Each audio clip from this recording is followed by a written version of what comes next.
Assalamualaikum warahmatullahi wabarakatuh. Alhamdulillahirabbil alamin. Allahumma sholli ala sayyidina Muhammadin wa ala alihi wa ashabihi ajmain. Amma ba'du. Yang kami sayangi siswa dan siswi SMP Unggulan Al-Falah kelas 9. Alhamdulillahirabbil alamin, pada hari ini kita dapat belajar PPKN dalam keadaan kelas online, masih belum bisa tatap muka. Walaupun demikian, harapan Bapak adalah kalian tetap semangat menyimak video ini dengan sampai selesai. Mudah-mudahan apa yang kita pelajari hari ini mendapatkan ilmu yang barokah dari Allah Subhanahu wa Ta'ala, menjadikan ilmu yang bermanfaat bagi kita semua. Anak-anak sekalian, pada pelajaran kali ini kita tetap dalam bab 3, yaitu topik utama Kedaulatan Negara Kesatuan Republik Indonesia, pertemuan ke-11 bagian yang ketiga.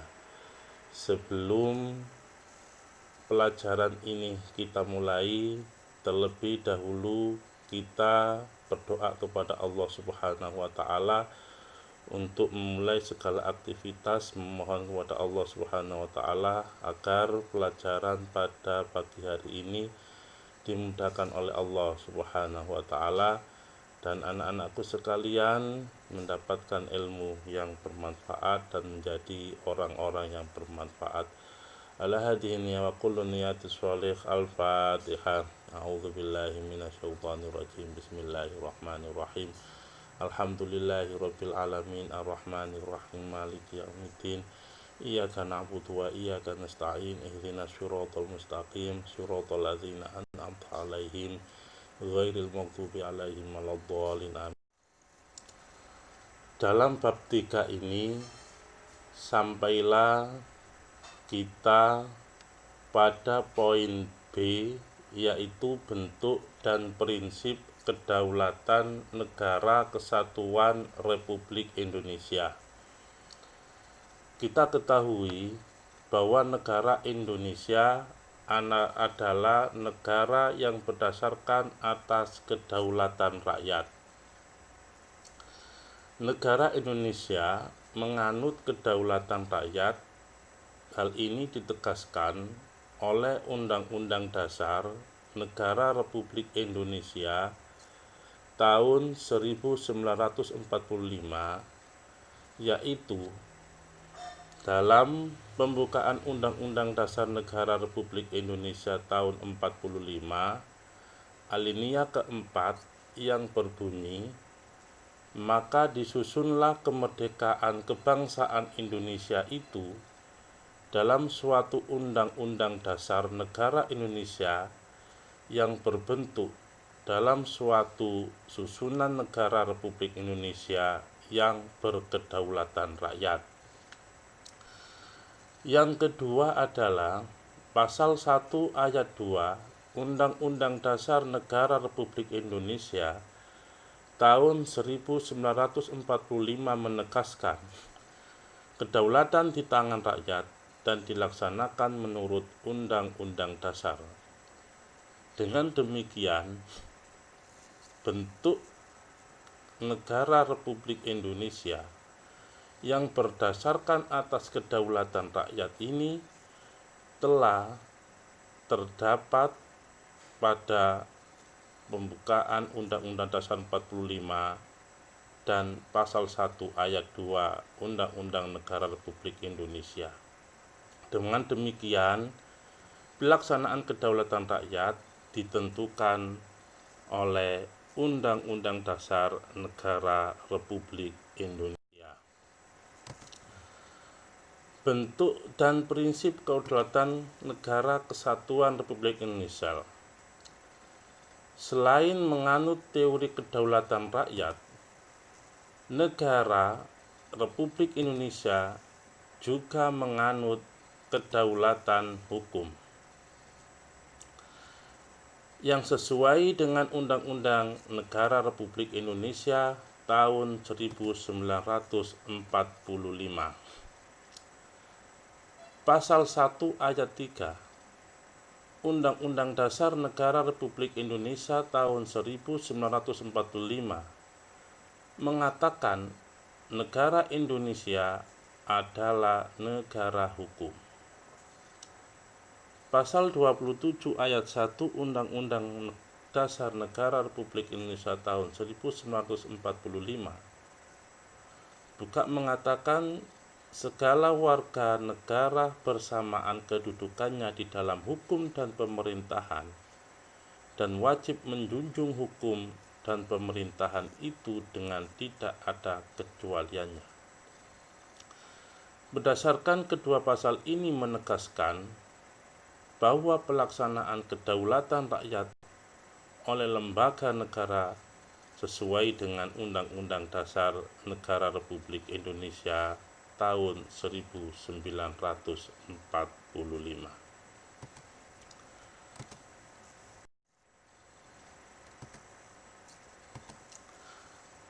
Prinsip-prinsip kedaulatan negara kesatuan Republik Indonesia. Menurut prinsip-prinsip kedaulatan negara kesatuan Republik Indonesia adalah sebagai berikut. Negara Indonesia adalah negara kesatuan yang berbentuk republik. Yang kedua, kedaulatan berada di tangan rakyat dan dilaksanakan menurut Undang-Undang Dasar 1945.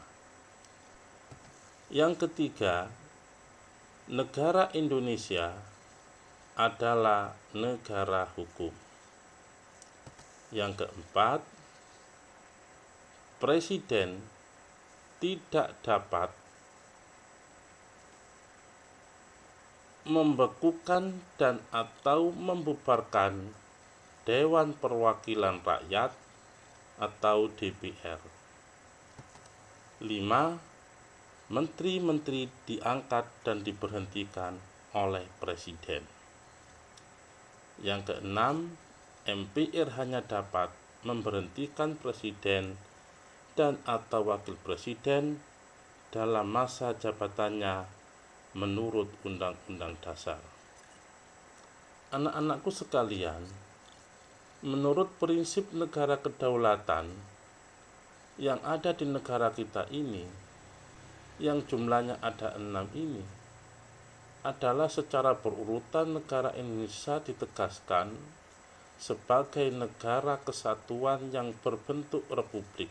Maka bentuk negara kita ini adalah negara yang berbentuk kesatuan, negara yang berupa kesatuan, yang bentuk negaranya adalah republik.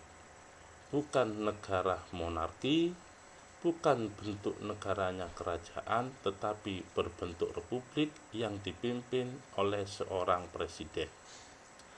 Kalau bentuk negara kerajaan, maka dipimpin oleh seorang raja. Karena Indonesia adalah negara yang berbentuk republik, maka pimpinannya adalah presiden. Yang kedua, prinsip kedaulatan negara Republik Indonesia adalah kedaulatan berada di tangan rakyat dan dilaksanakan menurut Undang-Undang Dasar 45. Kedaulatan negara kita ini ditentukan oleh rakyat. Kedaulatan negara kita ini ditentukan oleh rakyat melalui pemilihan umum dan dilaksanakan kedaulatan itu melalui menurut Undang-Undang Dasar. Jadi kedaulatan yang di tangan rakyat itu tidak semuanya rakyat itu akan mempersuara, tetapi pelaksanaannya kedaulatan rakyat itu diatur oleh Undang-Undang Dasar. Yang ketiga, negara Indonesia adalah negara hukum. maksud dari negara Indonesia adalah negara hukum, bahwa segala sesuatu yang berbentuk tentang tingkah laku kita berbangsa dan bernegara itu harus sesuai dengan hukum yang berlaku di negara kita Indonesia. Saya ulang lagi, negara Indonesia adalah negara hukum, segala sesuatu harus sesuai dengan hukum yang berlaku di negara kita Indonesia, bukan sesuai dengan kekuasaan, tetapi segala sesuatu ditentukan oleh hukum yang berlaku di negara kita. Yang keempat, presiden tidak dapat membekukan dan atau membubarkan Dewan Perwakilan Rakyat atau DPR. Dewan Perwakilan Rakyat yang dipilih melalui pemilihan umum, yang dipilih melalui pemilihan umum yang disebut dengan legislatifnya itu pileg, pilihan legislatif, yang memilih wakil rakyat yang ada di Jakarta yang disebut Dewan Perwakilan Rakyat itu tidak boleh dibekukan atau dibubarkan oleh presiden dengan alasan apapun.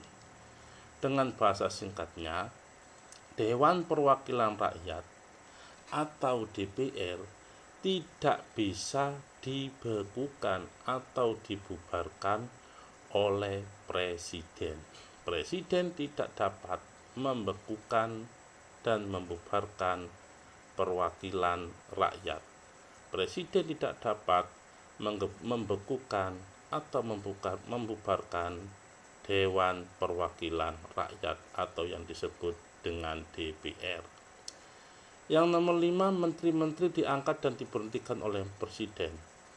Menteri-menteri yang ada di negara kita seperti Menteri Dalam Negeri, Menteri Luar Negeri, Menteri Pendidikan dan Kebudayaan, Menteri BUMN, Menteri Agama, dan lain sebagainya.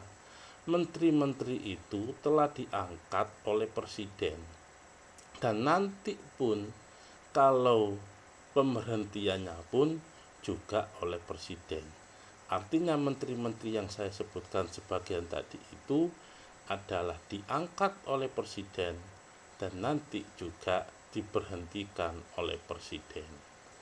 Yang keenam, MPR, Majelis Permusyawaratan Rakyat, hanya dapat memberhentikan presiden dan atau wakil presiden dalam masa jabatannya menurut Undang-Undang Dasar.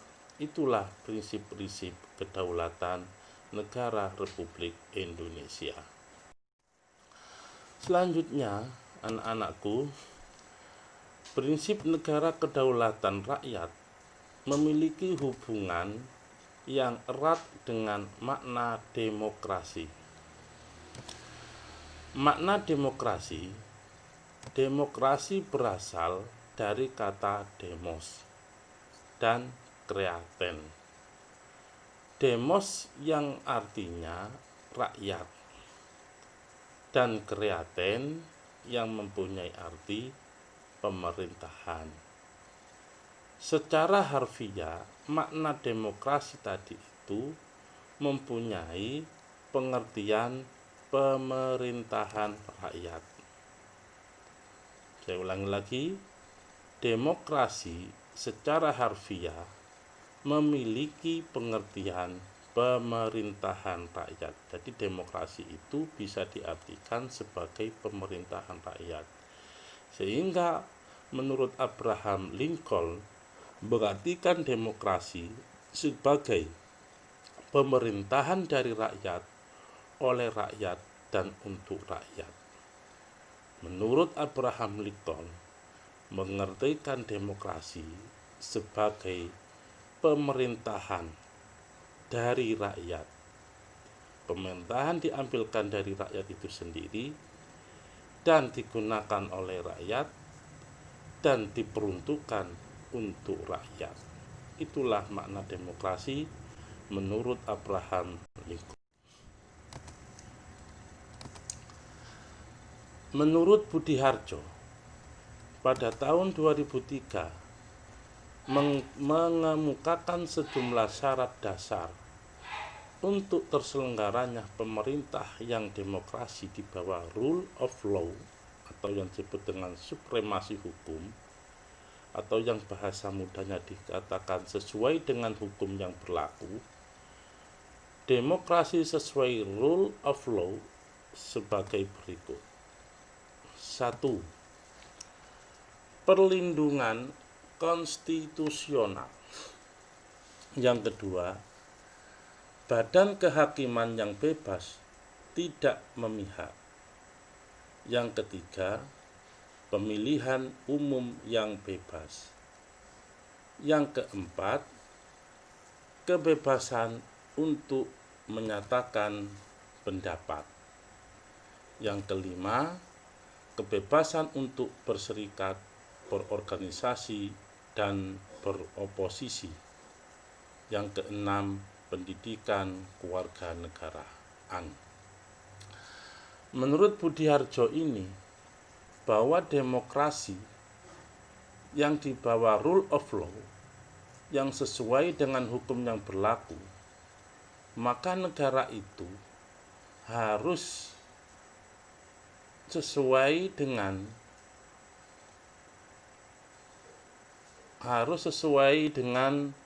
hukum yang berlaku di negara ini, maka harus memuat satu pelindungan konstitusional, bahwa sesuatu yang ada di Indonesia ini harus dilindungi sesuai dengan konstitusi yang ada di Indonesia, undang-undang yang berlaku di negara kita, atau hukum yang berlaku di negara Indonesia. Yang kedua, badan kehakiman yang bebas tidak memihak. Badan kehakiman itu pengadilan-pengadilan, kejaksaan, terus kepolisian. Semua ini adalah badan kehakiman yang bebas, tidak boleh diintervensi oleh siapapun. Tidak boleh badan kehakiman ini memihak salah satu, condong kepada seseorang atau golongan tertentu, sehingga badan kehakiman ini sudah tidak bebas lagi. Tetapi untuk demokrasi dan rule of law ini, badan kehakiman harus bebas, tidak boleh memihak dari golongan tertentu atau dapat intervensi dari orang yang lebih tinggi. Yang ketiga, pemilihan umum yang bebas, pemilu yang bebas, pemilu yang tidak ada tekanan, pemilu yang bebas sesuai dengan hati nurani yang dikehendaki oleh bangsa dan masyarakat Indonesia. Yang keempat, kebebasan untuk menyatakan pendapat, yaitu yang kelima, kebebasan untuk berserikat, berkoordinasi, dan beroposisi. Jadi negara sesuai dengan rule of law yang kelima ini, bahwa kita bebas untuk berkumpul, bebas untuk berserikat, bebas untuk menyampaikan pendapat. Yang keenam, pendidikan kewarganegaraan. Dari pemaparan ini, anak-anakku, mudah-mudahan mendapatkan ilmu yang bermanfaat. Kita tahu apa itu prinsip dan kedaulatan negara Republik Indonesia yang sudah Bapak paparkan tadi di atas. Mudah-mudahan kita tetap diberi kekuatan kesehatan oleh Allah Subhanahu wa taala, dan kita diberi ilmu yang bermanfaat. Akhirnya, wallahul muwaffiq ila aqwamit thoriq. Wassalamualaikum warahmatullahi wabarakatuh.